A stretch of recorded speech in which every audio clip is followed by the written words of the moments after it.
السلام علیکم ورحمۃ اللہ وبرکاتہ. ان الحمد لله نحمده ونستعينه ونستغفره ونعوذ بالله من شرور انفسنا وسيئات اعمالنا. من يهده الله فلا مضل له ومن يضلل فلا هادي له. واشهد ان لا اله الا الله وحده لا شريك له واشهد ان محمدا عبده ورسوله. اما بعد فان خير الحديث كتاب الله وخير الهدي هدي محمد صلى الله عليه وسلم وشر الأمور محدثاتها وكل محدثة بدعة وكل بدعة ضلالة وكل ضلالة في النار. أعوذ بالله من الشيطان الرجيم. بسم الله الرحمن الرحيم. وما خلقت الجن والإنس إلا ليعبدون. برادران اسلام، دینی و ملی بھائیوں، مسجد اہل حدیث، اس مسجد اہل حدیث کے اصلاح المسلمین کے قابل قدر عہدیداران، ذمہ داران، یہاں کے منتظمین، علماء، فضلاء، دعات اور یہاں کے قابل قدر بزرگوں، نوجوان دوستوں، قابل احترام ماں اور بہنوں، عزیز بچوں، یہ جو آج کا اجتماع ہے یہ ایک لمبے انقطاع کے بعد منعقد کیا گیا ہے، اور اس کے پیچھے وجوہات کیا ہیں، اسباب کیا ہیں، ہم سب اس سے واقف ہیں. حالات ہی کچھ ایسے تھے کہ اجتماعات کا سلسلہ تو بند تھا ہی، حتیٰ کہ مسجدیں بھی بند تھیں، عبادات کے مسائل بھی پیچیدہ ہو گئے تھے. لیکن میرے بھائیوں، یہ جو دعوتی اور اصلاحی اجتماعات ہیں، اس کی ایک کڑی یہ ہے جو آج یہاں منعقد ہوئی ہے. اس کی بہت زیادہ اہمیت ہے. آپ حضرات ایک لمبے انتقال کے بعد اجتماع میں، جمعے کے خطبات تو آپ سن ہی رہے ہیں، لیکن اجتماع میں آج آپ نے 2 خطابات سنے ہیں، اہم خطابات، بنیادی مدلل محقق خطابات، تربیتی اصلاحی اپیل کرنے والے. اور ابھی کچھ باتیں عقیدے کے سلسلے میں بھی عرض کروں گا جو میرے بس میں ہوگا. آپ محسوس کریں کہ یہ کس طرح سے امت کی غذا ان پروگراموں کے اندر رہتی ہے. سلسلہ بند ہو جاتا ہے تو بے راہ روی، انحراف، میلان، شیطانی وسوسے، شیطان کے حملے، ہتھ کنڈے اور بہکانے والی بہت ساری چیزیں ہمارے اوپر حملہ آور ہونے لگتی ہیں. اور یہ دونوں طرح سے عوام کا مسئلہ ہو یا وہ طلباء جو مدارس کے اندر پڑھتے ہیں، اسکولوں میں پڑھتے ہیں، ظاہر ہے کہ وہ بھی ایک لمبا انقطاع ہو گیا، اساتذہ سے دور ہیں، تربیت سے دور ہیں، رہنمائی سے وہ دور ہیں، عجیب و غریب تبدیلی پیدا ہو گئی ہے. تو یہ جو اجتماعات ہیں، یہ جو دروس ہیں، یہ امت کی اصلاح کا سب سے بڑا ذریعہ ہے. آپ سمجھ لیں کہ اگر ہم کہیں کہ لوگوں کی اصلاح کے لیے کام کرنا ہے، لوگوں کی اصلاح کے لیے کام ہو رہے ہیں، تو اس سلسلے میں ہمارے پاس کیا ہے، کون سا کام ہے؟ یہ سب سے بڑا کام میرے بھائی، خطبات جمعہ جو ہے اس کا تو کوئی بدل نہیں ہے، کیونکہ اللہ تبارک و تعالیٰ نے اسے دین کا حصہ بنا دیا، اسے عبادات کا جز بنا دیا. وہ ایسا اجتماع ہے جو ہفتہ واری اللہ تبارک و تعالیٰ کی طرف سے دین میں شامل کر دیا گیا. کان یعلم الناس ویذکرهم. نبی کریم صلی اللہ علیہ وسلم خطبات جمعہ میں جب کھڑے ہوتے تھے تو لوگوں کو تذکیر کرتے تھے، نصیحت کرتے تھے، ان کی تربیت کرتے تھے، انہیں تعلیم دیتے تھے. سماج میں جو برائیاں ہیں، جو کمیاں ہیں، جو گناہ اور معاصی پھیلے ہوئے ہیں، اس سلسلے میں خاص طور پر نبی کریم صلی اللہ علیہ وسلم جمعے کے خطبوں میں بہرحال آپ رہنمائی کرتے تھے. لیکن اس کے علاوہ ہمارے پاس اگر دین اور دعوت کے نام پر کوئی کام ہے تو اس کا ایک بہت بڑا حصہ ہے یہ جو ماہانہ، ہفتہ واری، 15 روزہ جو اجتماعات ہوتے ہیں، جو دروس ہوتے ہیں، جو پروگرام ہوتے ہیں، یا ایسے ہی جو یومیہ مثال کے طور پر مسجدوں میں بعض نمازوں کے بعد کے جو دروس ہوتے ہیں، قرآن کریم کی تفسیر ہو رہی ہے یا اللہ کے نبی صلی اللہ علیہ وسلم کی احادیث کی شرح کی جا رہی ہے، یہ سب سے بڑا سرمایہ ہے. آپ چاہتے ہیں اس سلسلے میں کوتاہی یا ہماری سستی امت کو بہت زیادہ دور ڈال دے گی، بہت زیادہ انحراف کے راستے پر ڈال دے گی، بہت زیادہ نقصان ہو جائے گا. اس لیے جب تک حالات نہیں اچھے تھے، ٹھیک ہے، کوئی بات نہیں، ہم سب معذور ہیں، لیکن اس کے بعد جتنے حالات ہوں، جیسے حالات ہوں، ہماری ذمہ داری ہے کہ ہم اس میں پورے طور پر تیار رہیں، پورے طور پر آمادہ رہیں. ہر پل ہماری ذمہ داری ہے کہ ہم دعوت کے سلسلے میں فکر مند بنیں. میرے بھائی اس پر بھی بات ہوگی کہ دعوت کی کتنی زیادہ اہمیت ہے دین کے اندر.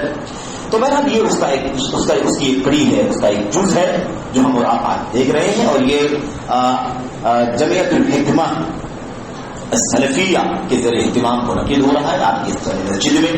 اللہ سے دعا کرتے ہیں کہ اللہ تبارک و تعالیٰ ذمہ داروں کو، اسی طرح سے اہل علم کو اور تمام متعبرین کو، بزرگوں کو، شباب کو، سب کو اللہ تبارک و تعالیٰ اس مجلس میں شریک ہونے کے کا صلہ عطا فرمائے اور اللہ تبارک و تعالیٰ اس مجلس کو قبول فرمائے اور اس سے اللہ تعالیٰ ہمیں اور آپ کو فائدہ اٹھانے، مستفید ہونے کی توفیق بخشے. امین رب العالمین. صحیح عقیدے کی ضرورت کیوں؟ اب یہ تو سوال بہت اہم ہے، لیکن مسئلہ یہ ہے کہ کیا غلط عقیدہ ہے؟ کیا سماج میں،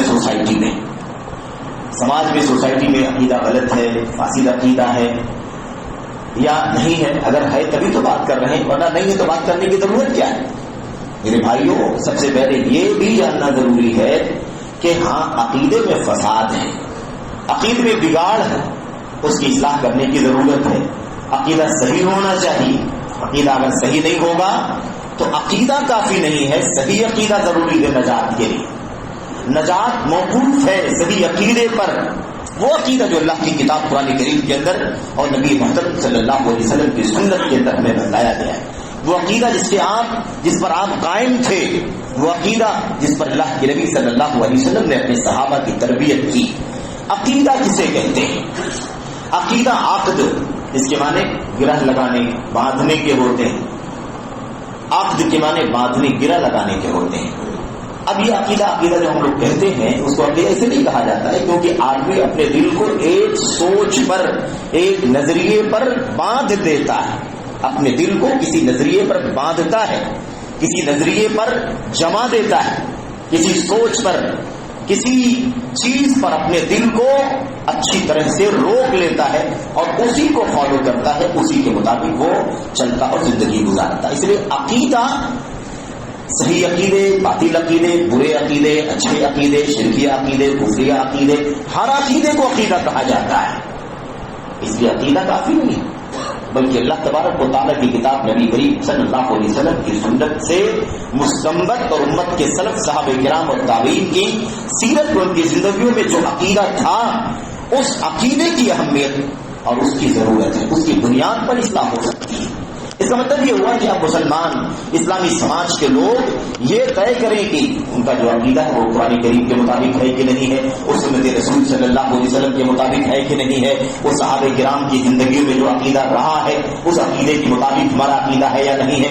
یہ ہماری اور آپ کی ذمہ داری ہے. اب صحیح عقیدہ کیا ہے؟ جو قرآن اور سنت اور صحابہ کی زندگی سے، سلف کی سیرت سے نکلتا ہے، وہ عقیدہ میرے بھائیوں وہ ہے، وہ عقیدہ یہ ہے کہ ایک شخص اس بات پر اپنے دل کو مضبوطی سے باندھ لے کہ عبادت کا حقدار صرف اور صرف اللہ تبارک و تعالیٰ کی ذات ہے. اس میں کوئی ساجیدار نہیں، کوئی شرکت نہیں. اچھا آپ سوچیں گے کہ یہ سب ہمیں بتانے کا کیا فائدہ ہے؟ ہم لوگ تو الحمدللہ اسی عقیدے کے ہیں. لیکن نہیں میرے بھائیوں، ایسا مت کہیں، ایسا مت کہیں. دو باتیں یہاں پر سمجھنے کی. ایک بات تو یہ ہے کہ ایسا ہے بھی نہیں کہ ہم میں سے فردن ایک شخص یہ ضمانت دے دے کہ ہاں عقیدے میں کوئی گڑبڑی نہیں. یہ تو ٹھیک ہے عمومی طور پر ایک بات کہنا کہ ہاں اہل حدیث کا عقیدہ کتاب و سنت کا عقیدہ ہے، اہل حدیث سلفیوں کا عقیدہ کتاب و سنت کا توحید کا عقیدہ ہے، اس میں شرک نہیں، یہ بالکل ٹھیک ہے. لیکن فردن ایک شخص کے بارے میں یہ ضمانت نہیں دے سکتی. غلطیاں ہوتی ہیں، کوتاہیاں ہوتی ہیں، ناسمجھی ہوتی ہے، جہالت کی وجہ سے انسان عقیدے کے فساد میں پڑ جاتا ہے. کبھی کبھی ایک عقیدے کو وہ صحیح سمجھتا ہے لیکن وہ عقیدہ صحیح نہیں ہوتا میرے بھائیوں.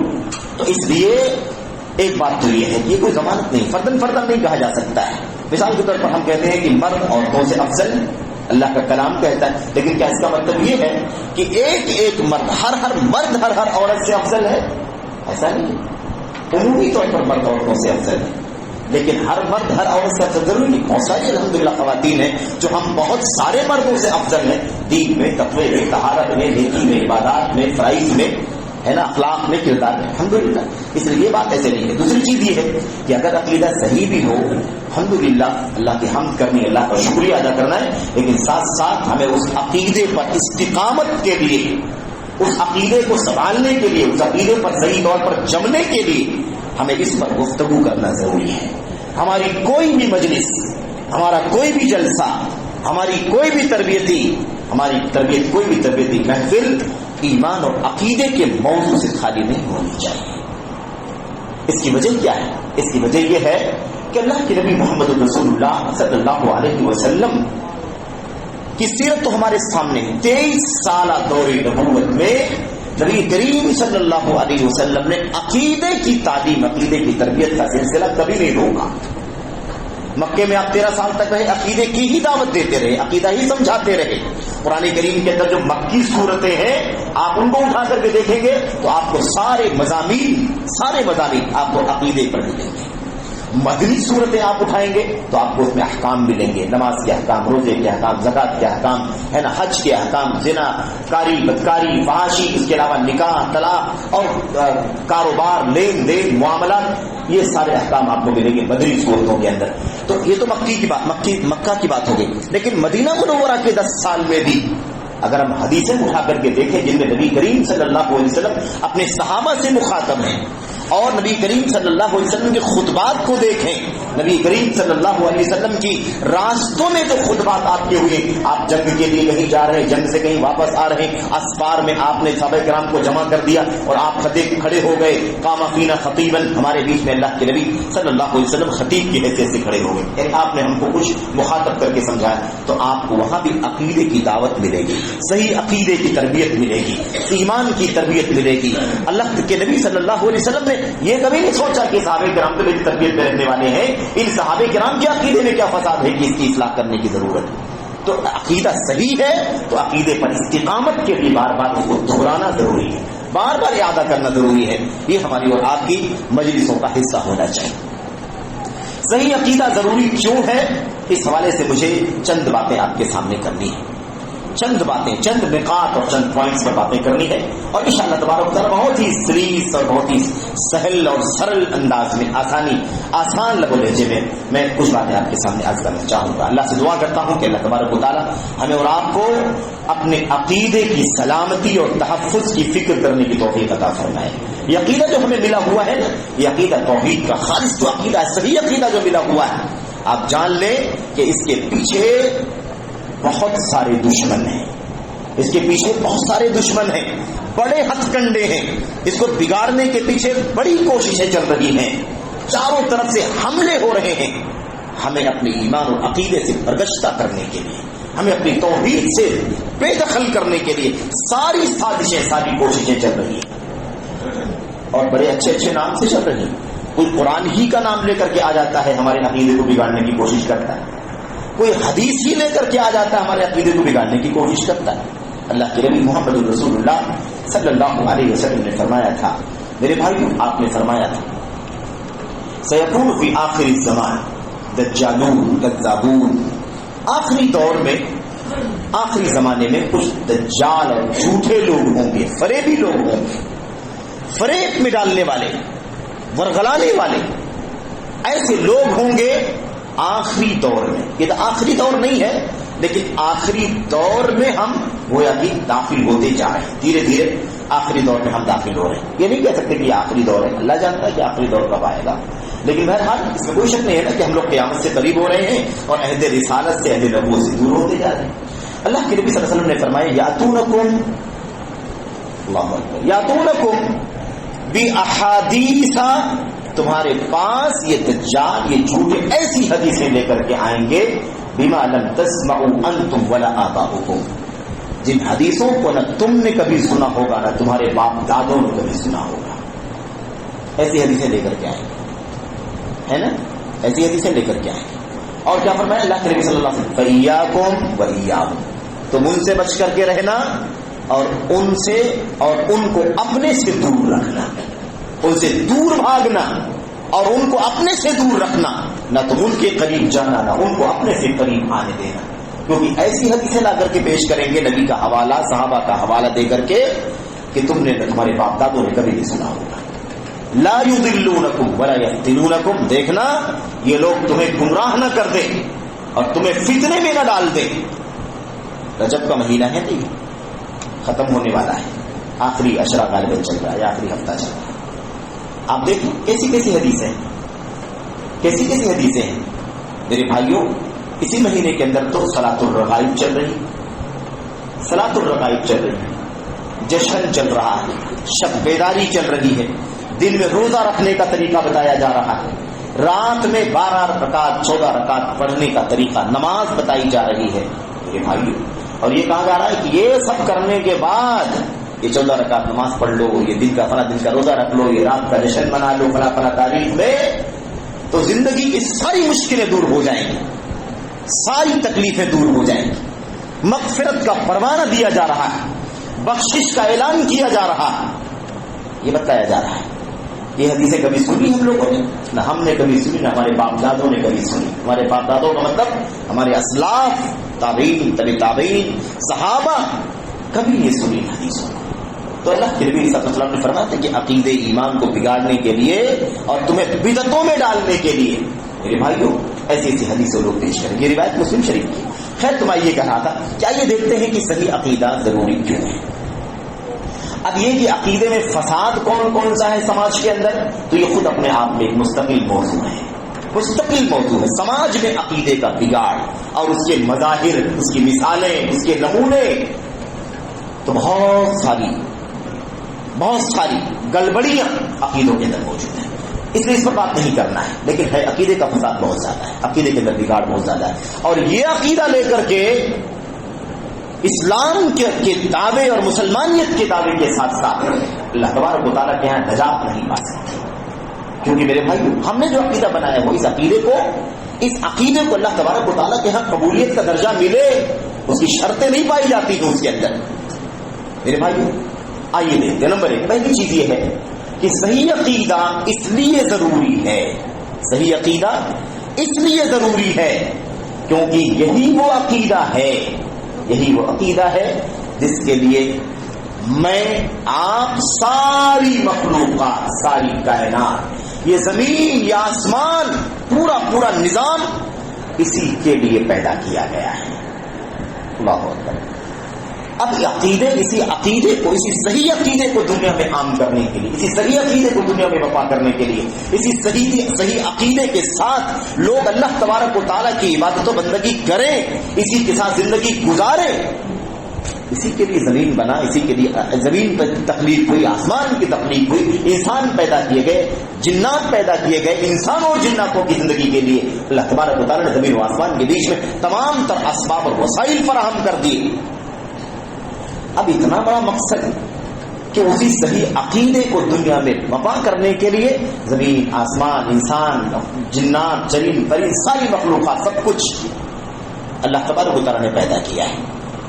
اب سوچنے کی ضرورت ہے کہ اتنے بڑے مقصد کے لیے اللہ تعالیٰ نے ساری کائنات سجائی ہے، تو وہ مقصد ہی اگر ہم نے بگاڑ دیا، اس مقصد کے اندر ہی فساد آ گیا، وہ مقصد ہی اگر صحیح نہیں رہا، تو آپ بتائیے کہ اللہ تبارک و تعالیٰ کے ان زمینوں کو، آسمانوں کو، 7 آسمان 7 زمین اور بیچ کی ساری مخلوقات کو پیدا کرنے کا فائدہ کیا ہوگا؟ مقصد ہی فوت ہے.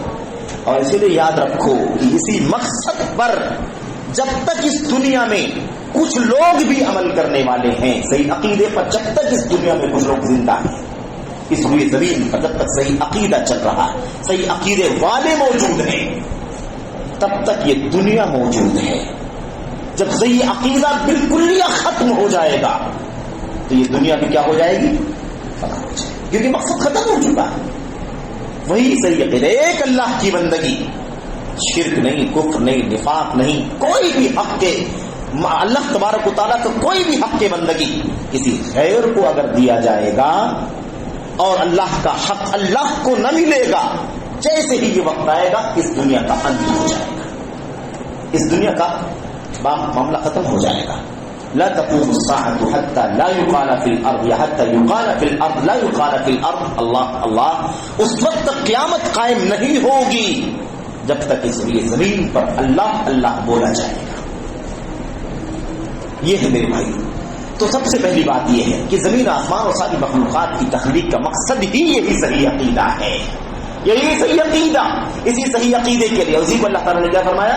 وما خلقت الجن والانس الا ليعبدون خلق الموت والحیات لیبلوکم ایکم احسن عملا. بہت ساری آیتیں. وما خلقنا السماوات والارض وما بینہما لاعبین ان فی خلق السماوات والارض واختلاف الليل والنهار لآیات لأولی الالباب الذین یذکرون اللہ قیاما وقعودا. سارا مقصد کیا ہے؟ ایک اللہ کی بندگی. اسی اللہ کی بندگی کے لیے دنیا قائم کی گئی ہے، یہ مقصد ہے. اس لیے ہمیں میرے بھائیوں سے عقیدہ ضروری ہے. اس کے بغیر تو پھر ہم مقصد کو فوت کرنے والے بن جائیں گے. تو ما خلقت الجن والانس الا ليعبدون جو اللہ تبارک و تعالیٰ نے فرمایا نا، یہ اس سلسلے میں پڑھی جانے والی سب سے زیادہ عظیم الشان آیت کریمہ ہے. اس میں صاف کہا گیا ہے کہ جنوں انسانوں کی پیدائش کا مقصد یہ ہے کہ وہ میری عبادت کریں. صرف اپنی عبادت کے لیے میں نے جن و انس کو پیدا کیا ہے. تو زمین و آسمان کے بغیر ان مخلوقات، میرے بھائیوں، ان مخلوقات کا مقصد کیا ہے؟ اللہ تبارک و تعالیٰ نے اس کو بہت ساری آیتوں میں بیان فرمایا ہے. موٹی بات، سرسری بات ہم اور آپ کرتے رہتے ہیں، جانتے ہیں. دوسری چیز کیا ہے؟ دوسری چیز یہ ہے کہ یہی وہ صحیح عقیدہ ہے جس صحیح عقیدے کے لیے لاکھوں انبیاء دنیا میں آئے. ہزاروں کتابیں، سینکڑوں کتابیں، صحیفے اس دنیا میں اللہ تبارک و تعالیٰ نے بتائے.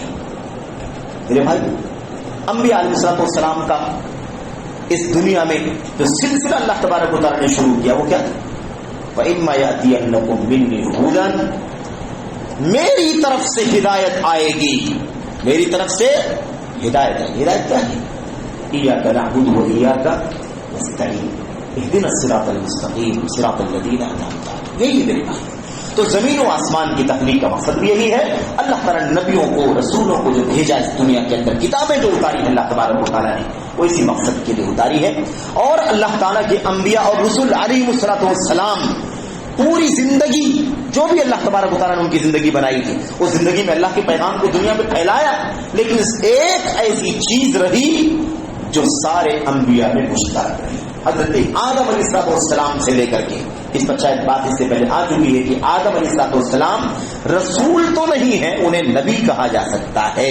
کیوں؟ اس لیے کہ اللہ تبارک و تعالیٰ کا ان کے پاس پیغام تو تھا، حکم تو تھا، بات چیت تو اللہ تبارک و تعالیٰ کا، کلام تو اللہ تبارک و تعالیٰ کا ہوا ہی ہے. یا آدم یا آدم یا آدم یا آدم، بہت ساری آیتوں کے اندر. تو اللہ تبارک و تعالیٰ کی طرف سے وہ ملہم تھے، محدث تھے، یعنی اللہ تبارک و تعالیٰ نے کلام کیا ہے. اور اس کو نبی کہا جا سکتا ہے اس صورت میں. لیکن رسول اس کا سلسلہ حضرت نوح علیہ السلام سے شروع ہوا، یعنی کسی قوم کی طرف باقاعدہ بھیجنا. یہ سلسلہ کب سے شروع ہوا ہے؟ نوح علیہ السلام کے ذریعے سے. بعض روایتوں سے معلوم بھی پڑتا ہے کہ نوح علیہ آدم علیہ السلام کو نبی کہا گیا ہے. گرچہ کہ اس روایت میں کچھ کلام بھی ہے، لیکن بہرحال بعض اہل علم نے اس کو حسن درجے تک پہنچایا. اور ایسے بھی دلائل، عام دلائل سے معلوم پڑتا ہے کہ وہ رسول تو نہیں ہے، ابو البشر ہیں، انسانیت کے باپ ہیں، بابا آدم، لیکن انہیں نبی کہا جا سکتا ہے.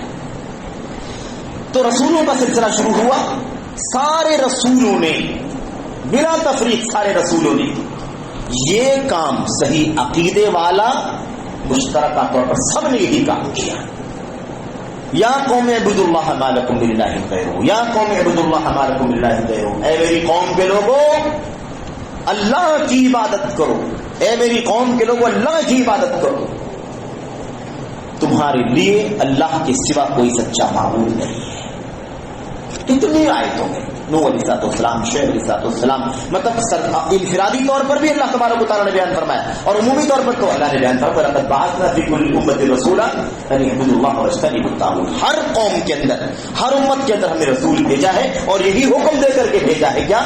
ایک اللہ کی عبادت کرو، ایک اللہ کی، ان اعبدوا اللہ، ایک اللہ کی عبادت کرو، واجتنبوا الطاغوت، اور اللہ کے سوا جس کی بھی پوجا دنیا میں کی جاتی ہے اس سے بچو. شیطانی لعین ہو، کوئی قبر ہو، کوئی مزار ہو، کوئی پیر ہو، کوئی فقیر ہو، کوئی نبی ہو، کوئی جن ہو، کوئی فرشتہ ہو، کوئی دیوی دیوتا ہو، کوئی سورج ہو، چاند ہو، ستارے ہو، زمین کے، آسمان کے، کسی بھی غیر اللہ کی پرستش ہو رہی ہو، وہ سب طاغوت ہیں. ان طاغوتوں سے اپنے آپ کو بچاؤ. یہی ہے جس سے عقیدے کا فساد آتا ہے. یہاں صاف کہا گیا ہے صحیح عقیدہ ہونا چاہیے. اللہ کی عبادت کرو، اللہ کی عبادت کرو. اگر یہ کہہ کر کے اللہ تبارک و تعالیٰ چھوڑ دیتا میرے بھائیوں تو پھر اللہ کی عبادت کرو ٹھیک ہے، لیکن غیر کی عبادت بھی اس کے اندر لوگ کر سکتے، اس کی نفی نہیں ہوتی. لیکن یہ ضروری ہے، دونوں چیزیں ضرور. اعبدوا اللہ ولا تشرکوا بہ شیئا، اللہ کی عبادت کرو اور اس کے ساتھ کسی کو ساتھی و شریک نہ بناؤ. ولا یشرک بعبادت ربہ احدا، اللہ تبارک و تعالیٰ کی بندگی میں کسی کو ساتھی و شریک نہ بنائے. تو یہ دونوں، اس کے بغیر ہمارا عقیدہ صحیح نہیں ہو سکتا ہے. عقیدہ صحیح ہونا ضروری ہے. تو اللہ تبارک و تعالیٰ نے یہ چیز مشترک رکھی ہے. سارے نوح علیہ السلام سے لے کر کے آخری نبی محمد رسول اللہ صلی اللہ علیہ وسلم سبوں نے کیا کیا ہے؟ سبوں نے اسی صحیح عقیدے کی دعوت دی ہے. تھوڑا بھی ملاوٹ، کسی بھی طرح کی آمیزش، کسی بھی طرح کا خلل عقیدے کے اندر اللہ تبارک و تعالیٰ کے یہاں برداشت معمولی سا ہے. اور دلائل بہت سارے ہیں، حدیثیں ہم اکثر پڑھتے بھی رہتے ہیں، سنتے بھی رہتے ہیں. سچے طور پر کچھ باتیں آپ کے سامنے بیان کر کے بات کرتے ہیں. تیسری چیز، صحیح عقیدہ کیوں ضروری ہے؟ اس لیے ضروری ہے کہ ساری نیکیاں صحیح عقیدے پر ڈیپینڈ ہے. کوئی نیکی اس وقت تک قبول ہوگی نہیں جب تک عقیدہ صحیح نہیں ہوگا. فائدہ کیا ہے؟ یہ نماز، یہ روزہ، یہ حج، یہ زکوٰۃ، یہ صدقہ، یہ خیرات، یہ نذر و نیاز، یہ قربانی، سارے کام کرتے رہو، صبح شام نیکیاں کرو، سجدے سے سر اٹھاؤ ہی نہیں، ہمیشہ سجدے کو آپ ہمیشہ اپنے سر کو سجدے میں ٹیکے رکھو. لیکن اگر عقیدہ صحیح نہیں ہے تو یہ ساری کی ساری محنت کیا ہو جائے گی؟ عقارت ہو جائے گی. عمل کی قبول ہونے کے لیے عقیدہ صحیح ہونا ضروری ہے. عمل کی قبولیت کے لیے عقیدہ درست ہونا، عقیدے کا فساد ہماری ساری محنتوں کو ملیابیٹ کر دے رہا. وَقَدِمْنَا إِلَىٰ مَا عَمِلُوا مِنْ عَمَلٍ فَجَعَلْنَاهُ هَبَاءً مَنثُورًا. میرے بھائیو، اللہ تبارک و تعالیٰ نے صاف اعلان کر دیا ہے، یہ شرک کرنے والے، یہ بدعقیدہ جو لوگ بھی ہیں، بدعقیدہ جو لوگ بھی ہیں، یہ جتنی بھی نیکی کر کے آئے ہیں، صدقہ، خیرات، نیاز، قربانی، جتنا بھی نیکی کر کے آئے ہوں، اللہ تعالیٰ فرماتا ہے ہم ان کی ساری نیکیوں کو دھول اور گرد و غبار کی طرح سے اڑا دیں گے. فَلَا نُقِيمُ لَهُمْ يَوْمَ الْقِيَامَةِ وَزْنًا، ہم ان کا قیامت کے دن کوئی وزن قائم ہی نہیں کریں گے، کوئی وزن قائم نہیں کریں گے، کوئی فائدہ نہیں ہے عقیدے کے فساد کی وجہ سے. عبداللہ بن جدعان کے بارے میں ہم لوگوں نے سنا ہے، صحیح بخاری مسلم وغیرہ کی روایت کے اندر. عبداللہ بن جدعان اسلام سے پہلے ایک با اثر آدمی تھا. با اثر یعنی صاحب حیثیت بھی تھا، مال و دولت بھی، اور رسوخ بھی، مقبولیت بھی، اور وزندار آدمی. لوگ پنچایت کے لیے بلایا کرتے، لوگ مشوروں کے لیے بلایا کرتے، لوگ مشورے لیا کرتے ان سے. میٹنگیں ہوتی تو اس کے دربار میں بیٹھ کر کے میٹنگیں ہوتی. اور کافی خرچ کرنے والا، دین داتا آدمی، لٹانے والا، صدقہ، خیرات، کھلانا پلانا، کھجوریں، شربت. حاجیوں کو تو خاص طور پر بہت زیادہ بڑی خدمت کیا کرتا تھا. وہ ام المؤمنین عائشہ صدیقہ رضی اللہ تعالیٰ عنہا نے پوچھا، اللہ کے نبی عبداللہ بن جدعان بہت محنت کرتا تھا، وفات ہو گئی، اس کی موت ہو گئی، تو عبداللہ بن جدعان جو ہے وہ بڑی نیکیاں کرتا تھا، وہ بہت زیادہ کھلاتا پلاتا تھا، صدقہ خیرات کرتا تھا، تو کیا اس کی یہ نیکیاں اسے قیامت کے دن کام آئیں گی؟ بہت نیک کام کر کے گیا ہے. اور یہ بہت بڑا مسئلہ بھی ہے. آج بھی ہم بڑے بڑے بدعقیدہ لوگ قبروں مزاروں پر مجاوری کرنے والوں کے بارے میں کہتے ہیں بھائی ٹھیک ہے عقیدہ کچھ بھی رہا ہو لیکن بڑا نیک آدمی تھا. نیکی کا لفظ حرام میں استعمال کرنا. سب سے بڑی نیکی جس پر ساری نیکیاں ڈیپینڈ ہے وہ نیکی مفقود ہے، وہ نیکی ہے ہی نہیں عقیدہ. شرک کرنے والے کی نیکی کو اللہ تبارک و تعالیٰ نیکی نہیں کہتا، کیا کہتا ہے؟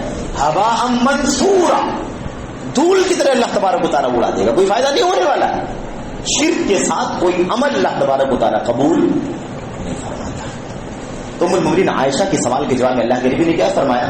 انہ لم یقل یوما من الدار رب اغفر لی خطیئتی یوم یبعثون. اس نے تو کبھی ایمان ہی نہیں لایا، وہ ایمان لایا ہی نہیں. بڑا نیک ضرور تھا، یعنی کام بذات دنیا کے اعتبار سے تو نیکی کی کیا اس نے، لیکن اللہ کی نگاہ میں اس نیکی کی کوئی وقات نہیں ہے، اس کی کوئی حیثیت نہیں. کیوں؟ اس نے کہ ایمان نہیں تھا، توحید نہیں، صحیح عقیدہ نہیں اس کے پاس. اس نے کبھی نہیں کہا رب اغفر لی خطیئتی یوم الدین، کبھی نہیں کہا اللہ میرے گناہ کو قیامت کے دن معاف کر دینا. یعنی کیا مطلب؟ نہ رب پر، نہ رب کی الوہیت پر اسے یقین تھا، نہ مرنے کے بعد قیامت اور بعد بعد الموت پر اس کا یقین تھا. چلا گیا وہ دنیا سے، کچھ فائدہ نہیں ملنے والا ہے اسے، کچھ فائدہ نہیں ملے گا اسے، کیونکہ وہ ایمان والا نہیں ہے. تو شرک پر مرنے والا من ماتا، اللہ اکبر، من ماتا وهو يشرك بالله شيئا دخل النار، جو اس حال میں مر گیا کہ وہ شرک کرتا تھا اللہ تبارک و تعالیٰ کی ذات میں، صفات میں، افعال میں، قدرت میں، کسی بھی طرح سے شرک کرتا تھا، کہاں داخل ہوگا؟ وہ جہنم میں داخل. کچھ بھی نہیں اس کے پیچھے، ایسا ویسا نہیں. اگر وہ شرک پر مرا ہے تو کہاں جائے گا؟ وہ جہنم میں. سارے نے کیا کہا، سب بیکار، کوئی فائدہ نہیں. یہ اللہ تبارک، اس لیے اتنا اہم مسئلہ ہے. عقیدہ صحیح ہونا ضروری ہے، ورنہ ساری نیکیاں کیا ہو جائیں گی؟ سب کے سب برباد ہو جائیں گی. میرے بھائی یہ ہے. اس کے بعد صحیح عقیدہ ضروری کیوں ہے؟ صحیح عقیدہ اس لیے ضروری ہے کہ دنیا کی آزمائشیں، دنیا کی مصیبتیں، حوادث دہر جس کو کہا جاتا ہے، انسانی زندگی میں بڑی آزمائشیں آتی ہیں، بڑی مشکلات آتی ہیں، بڑی پریشانیاں آتی ہیں. آدمی وہم کا شکار ہو جاتا ہے. آدمی کس کا شکار ہو جاتا ہے؟ وہم کا شکار ہو جاتا ہے. آدمی توکل اور بھروسہ کھو دیتا ہے. مشکل آتی ہے، ادھر ادھر ہاتھ پیر مارنا شروع کر دیتا ہے. اس کے پاس جاؤ، اس کے پاس جاؤ، اس کے پاس جاؤ.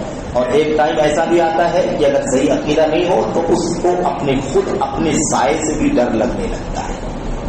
اپنے سائے سے آدمی ڈرتا ہے. توہم، اب وہم کی جتنی چیزیں ہیں، چاہے وہ جادو ٹونا ہو، چاہے وہ کیا ہو، چاہے وہ جن، شیطان، بھوت، پریت، ہے نا، یہ سارا جو آج کل چل رہا ہے، یہ سارا مسئلہ ہو، یا اس کے علاوہ ٹونے ٹوٹکے کا مسئلہ ہو، یا کرنی مرنی کرنی کیا کہتے ہیں اس کو، ان سب کا مسئلہ ہو، یعنی کر کے کھلا دیا، فلاں کر دیا، یہ کر دیا، وہ کر دیا، یہ سارا اس سے نجات حاصل کرنے کا سب سے بڑا راستہ کیا ہے؟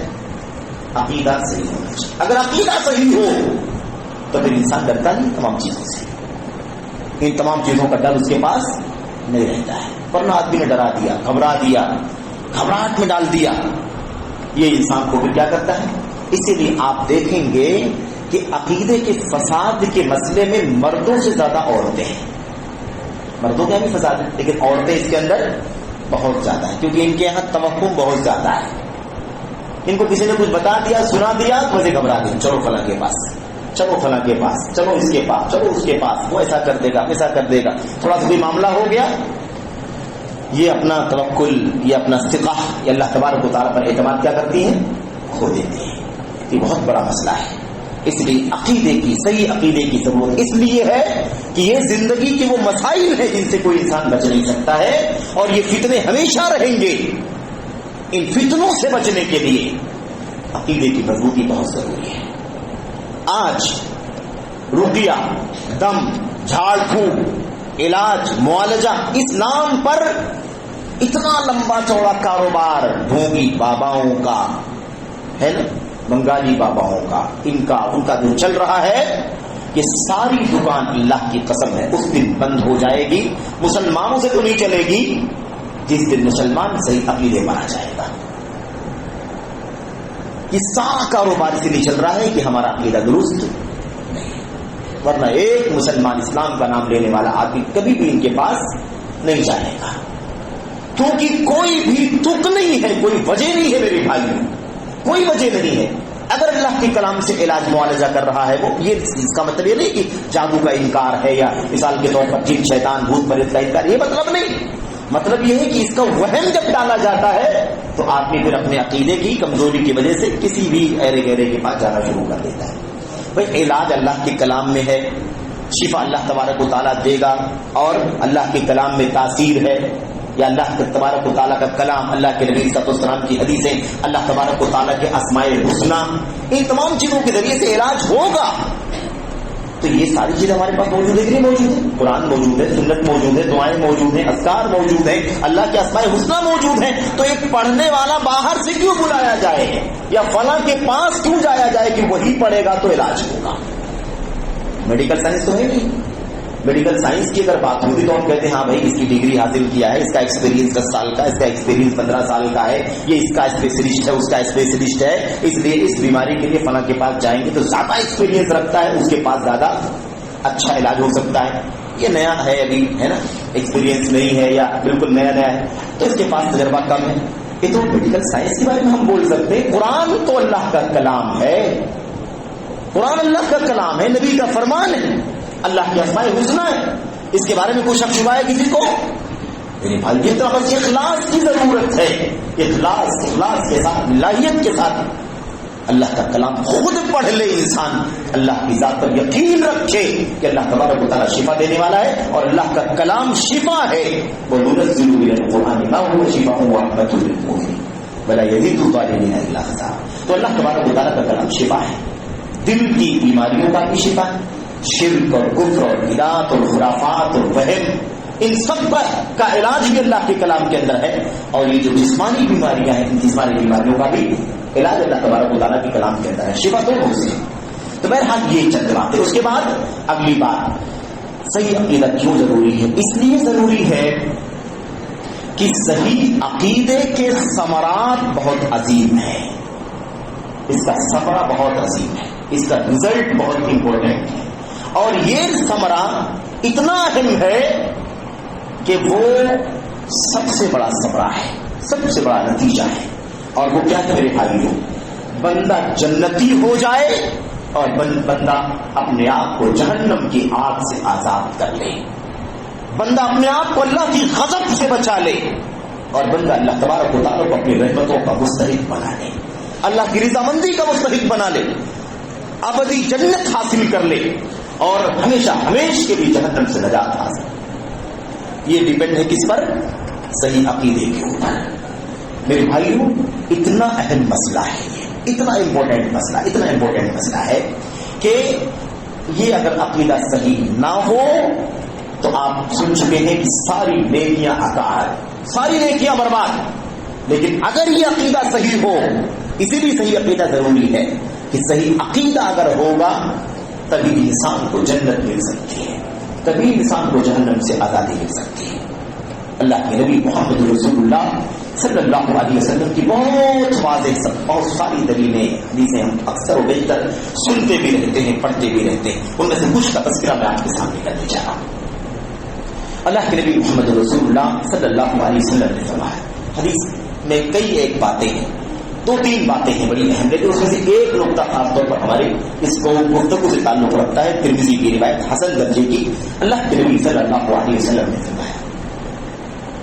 میرے بھائیوں اللہ تبارک و تعالیٰ کرتا ہے, فرماتا ہے یابن آدم, یابن آدم, اے آدم کے بچے, اے آدمی, آدم کی اولاد, لو بلغت ذنوبک عنان السماء, لو بلغت ذنوبک عنان السماء, اے آدم کے بچے اگر تیرے گناہ آسمان کی بلندیوں کو پہنچ جائیں, آسمان کی بلندیوں کو پہنچ جائیں, ثم استغفرتنی ورجوتنی غفرت لک ولا ابالی, اور اس کے بعد تو مجھ سے بخشش کی دعا کرے گا, مغفرت مانگے گا, معافی مانگے گا, تو اتنے سارے گناہ ہونے کے باوجود بھی میں کیا کروں گا تجھے, میں تجھے بخش دوں گا, مجھے کوئی پرواہ نہیں ہے.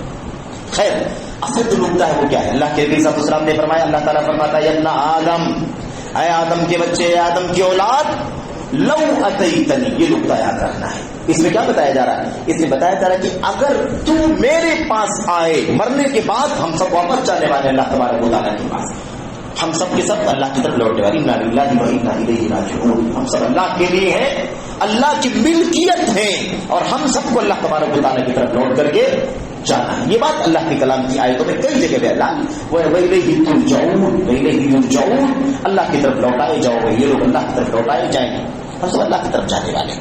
میرے بھائیوں اللہ تعالیٰ فرماتا ہے اس کے اندر حدیث قدسی, اے آدم کی اولاد, اگر جب تو آئے گا مرنے کے بعد میرے پاس آئے گا, لو اتیتنی بقراب الارض خطایا, اگر تو میرے پاس آئے اور زمین کے برتن بھر گناہ لے کر کے میرے پاس آئے, کیا لے کر کے آئے؟ زمین کو اگر آپ برتن بنا لیں، زمین کو کیا بنا لیں؟ ایک برتن بنا لیں، اگر تو زمین بھر گناہ لے کر کے میرے پاس آئے، اور کیا ہے خاص بات وَلَمْ تُشْرِكْ بِي شَيْئًا، لیکن تو نے میرے ساتھ شرک نہ کیا ہو، گناہ زمین بھر لے کر کے آئے لیکن صحیح عقیدے کے ساتھ آئے، صحیح عقیدے کے ساتھ شرک نہ کیا ہو، میرے ساتھ تو نے کسی کو شریک نہ ٹھہرایا ہو، اس حالت میں تو میرے پاس آئے کہ تو نے شرک نہ کیا ہو، تیرا عقیدہ صحیح ہو، عقیدہ درست ہو، خالص توحید کا عقیدہ ہو، ایک اللہ تبارک و تعالیٰ کی خالص بندگی کا عقیدہ تیرا رہا ہو اور اسی پر تو زندگی میں عمل کرتا رہا ہو، اس حالت میں تو آئے، لیکن دوسرے گناہ اتنے زیادہ ہو کہ زمین کو اگر برتن بنا دیا جائے تو پورا برتن گناہوں سے بھرا ہوا ہو، یعنی بے حساب، اس کا حساب اللہ ہی کر سکتا ہے نا، زمین پر کتنا گناہ ہے۔ اللہ تعالیٰ کیا فرماتا ہے؟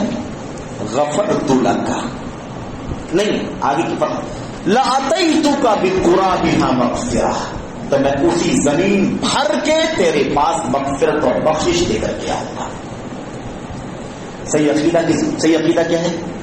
صحیح عقیدہ اتنا اہم ہے کہ اللہ تبارک و تعالیٰ گناہ کتنا بھی بندہ کر ڈالے، اللہ تبارک و تعالیٰ کی ذات سے یقین ہے کہ اللہ تبارک و تعالیٰ اس کے گناہوں کو بخش دے گا، اللہ تبارک و تعالیٰ وہی گناہوں کے برتن بھر اللہ تبارک و تعالیٰ مغفرت عطا فرمائے گا۔ شرط کیا ہے؟ عقیدہ صحیح ہونا چاہیے، توحید خالص ہونی چاہیے، اللہ کی بندگی ہونی چاہیے، اللہ عز و جل کا حق اللہ کو دینا چاہیے، اللہ کا یہ حق کسی بھی طرح سے کسی اور کو نہ دیا جائے۔ ظلم سب سے زیادہ، ظلم کا مسئلہ ایسے بھی خطرناک ہے لیکن یہ بدترین ظلم ہے کہ اللہ کا حق عبادت، اللہ کا حق بندگی اللہ کے سوا کسی اور کو دے دیا جائے، یا اللہ کے حق عبادت پہ کسی اور کو ساتھ اور شریک بنا دیا جائے۔ اس سے قطع نظر کہ شریک کس کو کیا جا رہا ہے، وہ چھوٹا ہے، بڑا ہے، اعلیٰ ہے، ادنا ہے، عزیز ہے یا دشمن، کوئی بھی ہے، اللہ کے سوا کسی کو اللہ کی عبادت بندگی میں شریک نہیں کیا جا سکتا۔ میرے بھائیو، تو یہ ہے سب سے اہم چیز، اللہ کے نبی محمد رسول اللہ صلی اللہ علیہ وسلم کی دوسری حدیث، اور حدیث ملمبی اشارہ خالی کرتا ہوں کہ اس کے اندر اللہ کے نبی صلی اللہ علیہ وسلم جس کو حدیث الشفاعہ کہتے ہیں، حدیث الشفاعہ، وہ حدیث جو سفارش والی حدیث، اس کے اندر اللہ تبارک و تعالیٰ کیا کہتا ہے؟ ہر اس کو نکال دو، کئی مرحلے میں لوگ نکالے جائیں گے، اتنا گناہ جو کیے ہوں، اتنی نیکی جن کے پاس ہو ان کو نکال دو، اتنی نیکی جن کے پاس ہو انہیں جہنم سے نکال دو، جن کے پاس اتنی نیکیاں ان کو جہنم سے نکال دو۔ اخیر میں اللہ تبارک و تعالیٰ کیا فرمائے گا؟ اخرجوا، ان سب لوگوں کو نکال دو، من کان فی قلبہ مثقال حبۃ من خردل من ایمان، جس کے دل کے اندر رائی کے دانے کے برابر ایمان ہو اور کوئی نیکی اس کے پاس موجود نہ ہو، اس کو بھی جہنم سے کیا کرو؟ باہر نکال دو۔ اللہ اکبر۔ اب آپ سوچئے کہ ایک طرف وہ بات ہو رہی تھی اگر عقیدہ صحیح نہیں ہے تو ساری نیکیاں کیا ہو جائیں گی؟ ساری نیکیاں عقارت ہو جائیں گی۔ عقیدہ صحیح ہو تو اللہ کی ذات سے بندے کو امید رکھنی ہے کہ گناہ کتنے بھی ہو جائیں گے، اگر توحید خالص ہے، شرک کی ملاوٹ نہیں ہے، تو اللہ تبارک و تعالیٰ ضرور چاہے آخری مرحلے میں اسے جہنم سے نکال کر جنت میں داخل کر دے گا۔ صحیح مسلم وغیرہ کی روایت کے اندر موجود ہے کہ ایسے بہت سارے گنہگار بدعمل جو جہنم کے اندر سزا بھگت رہے ہوں گے، سزا دی جا رہی ہوگی ان کو، لیکن میرے بھائیوں چونکہ ان کے اندر ایمان ہے، گناہ بہت سارے ہیں، ان گناہوں کی سزا مل رہی ہے ان کو، لیکن عقیدہ صحیح ہے، عقیدے والا فساد نہیں ہے، شرک نہیں، کفر نہیں، بدعت نہیں، نفاق نہیں، یہ سب موجود نہیں، ان کو ایک مرحلے کے بعد جہنم سے نکالا جائے گا، نہر حیہ یا نہر حیات کو انہیں غسل دیا جائے گا، ایک نہر ہوگی جس کا نام نہر حیات ہوگا یا نہر حیہ ہوگا، اس میں غسل دیا جائے گا اور وہ بالکل جل کر کے صاروا فحما کوئلہ ہو چکے ہوں گے، اور اس سے جب نہلا کر نکالا جائے گا تو 14ویں رات کی چاند کی طرح سے وہ چمک رہے ہوں گے، اور اللہ کا حکم ہوگا جہنم سے ان کو آزاد کر دیا گیا ہے، انہیں جنت میں داخل کر دو۔ روایتوں کے اندر موجود ہے کہ جنتی ان کو جہنمی کہیں گے، کیا کہیں گے ان کو؟ یسمون الجہنمیین، ان لوگوں کو جہنمی کہیں، اس لیے نہیں کہ جہنم میں ہے وہ، اس لیے کہ جہنم میں ڈالے گئے تھے، جہنم میں تھے وہاں پر اپنے گناہوں کی سزا ان کو ملی ہے. اور ظاہر سی بات ہے کہ یہ بھی ایک وجہ ہے. صحیح عقیدہ کیوں ضروری ہے؟ اس لیے ضروری ہے کہ صحیح عقیدہ جس کے پاس موجود ہے وہ اپنے دوسرے گناہوں کی وجہ سے جہنم میں ڈالا بھی جائے گا. ایسا بھی ہو سکتا ہے کہ سفارش کرنے والوں کی سفارش سے معاف کر دیا جائے, اللہ تبارک و تعالیٰ کی رحمت خاص ہو جائے اس کے اوپر اور اللہ تعالیٰ معاف فرما دے, یا معمولی سزا کے بعد اللہ نجات دے دے اس کو, یا پھر اگر یہ سب کچھ نہ ہو تو اسے جہنم میں ڈال کے اس کا جتنا جرم ہے اس کو اتنی سزا دی جائے. لیکن بہرحال وہ ہمیشہ کے لیے جہنم میں کبھی بھی نہیں رہے گا, ہمیشہ نہیں رہنا ہے. یہ کس کی برکت ہے؟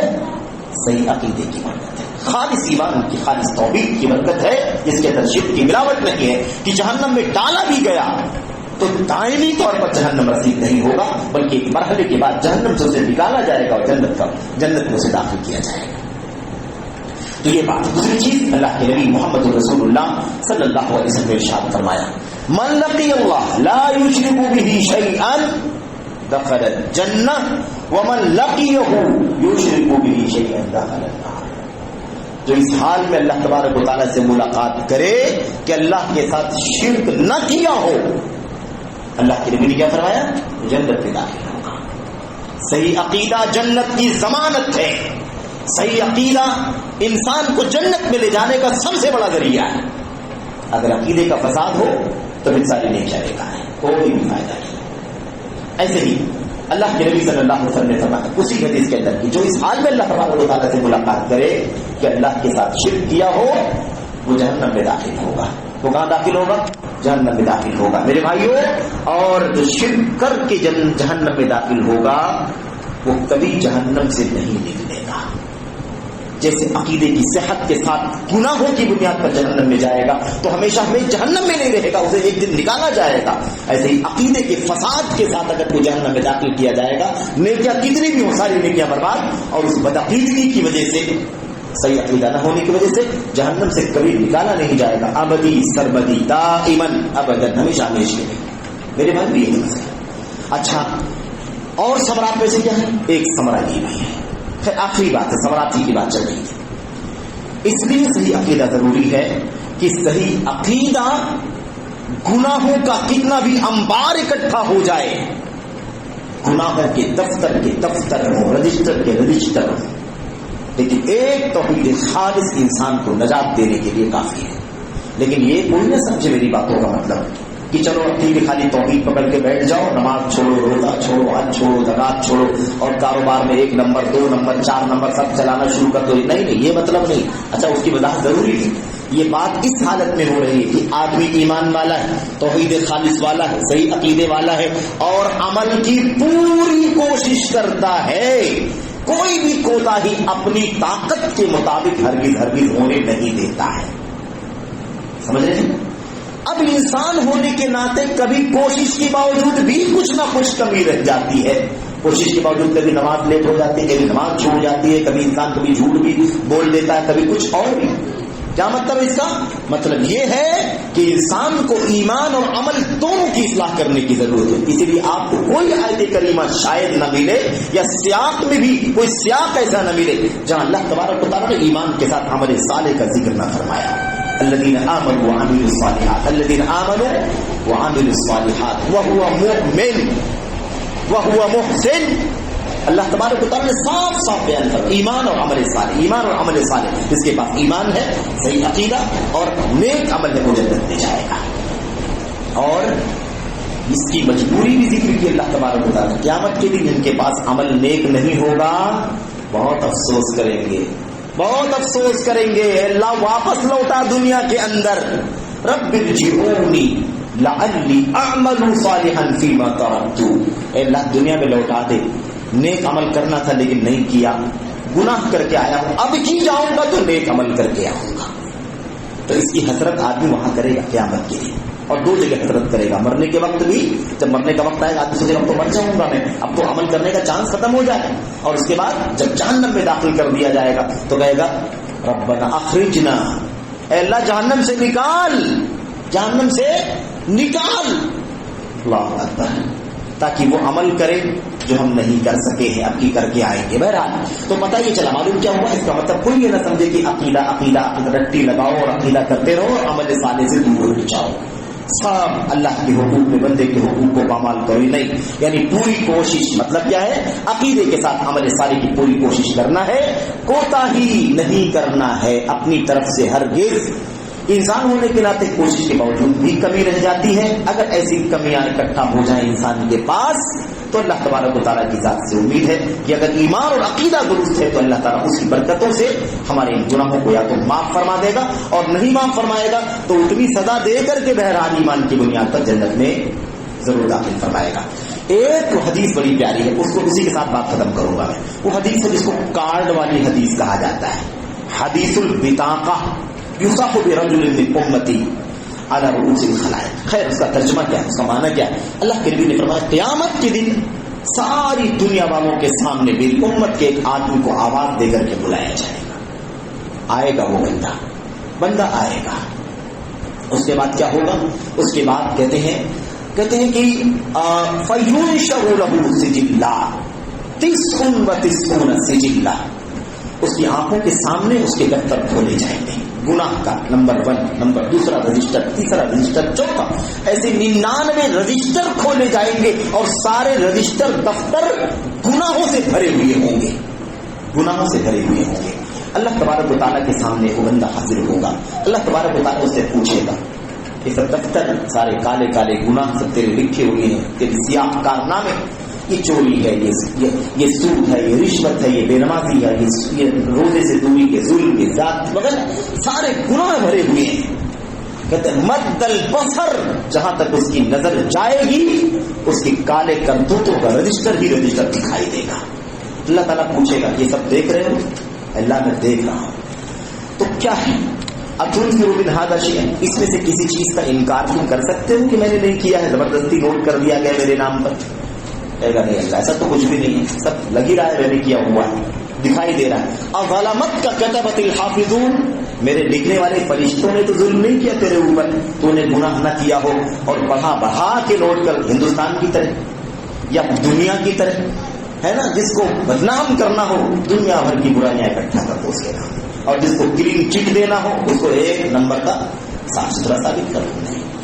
فرشتوں نے ظلم تو نہیں کیا ہے, کچھ انکار کرتے ہیں اللہ بالکل مجھے انکار نہیں, مجھے اقرار ہے کہ میں نے سارے گناہ کیے, تیرے فرشتوں نے کوئی ظلم نہیں کیا ہے. تو اب یہ بتا کہ تیرے پاس کوئی عذر ہے, کوئی بہانہ وہانہ ہے کہ تو نے اس کی وجہ سے اللہ ایسا ہوا ویسا ہوا, اس کی وجہ سے یہ سارے گناہ ہو گئے؟ اللہ کچھ بھی عذر نہیں ہے, سب میں نے کیا ہی ہے. عذر کی کیا بات ہے؟ تیرے فرشتے تیرے نبی آئے, تیری کتابیں اتری, تو عذر کا کہاں معاملہ باقی بچا. اس کے بعد فَيَحَابُ الرَّجُلُ, آدمی گھبرانا شروع کر دے گا, اللہ کیا ہوگا؟ یہ تو 99 دفتر اور نیکی کچھ نہیں, نیکی کچھ نہیں. اللہ کہے گا کچھ ہے نیکی؟ اللہ کا حسنہ, کچھ نیکی اگر ہو تو وہ بھی لا, رجسٹر تو تیرے سامنے.